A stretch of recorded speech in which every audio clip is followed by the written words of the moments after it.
नमस्कार। विधानसभा अध्यक्ष राहुल नार्वेकरांनी गुरुवारी शिवसेना आमदार अपात्रता प्रकरणावर निकाल दिला। या निकालामध्ये एकीकडे त्यांनी शिंदे गटाच्या आमदारांना अपात्र करण्याची ठाकरे गटाची याचिका फेटाळली, तर दुसरीकडे ठाकरे गटाच्या आमदारांना अपात्र करण्याची शिंदे गटाची याचिकाही फेटाळून लावली।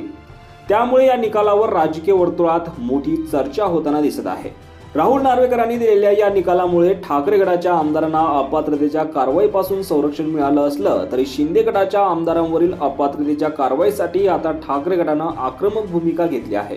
या निकालाविरोधात सर्वोच्च न्यायालयात जाण्याची तयारी ठाकरे गटानं केली आहे।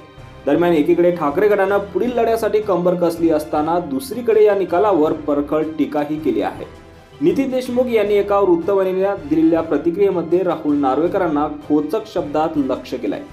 हा निकाल नार्वेकरांनी एवढा चांगला दिला की त्याचा आदर्श घ्यावा। नार्वेकरांना तर मी म्हणतो, देशाच्या सर्वोच्च न्यायालयात न्यायाधीश बनवावं, म्हणजे देशातले चांगले निकाल नार्वेकर देतील। गाढवानं गाढवासारखाच निकाल दिला आहे हे अपेक्षितच होतं।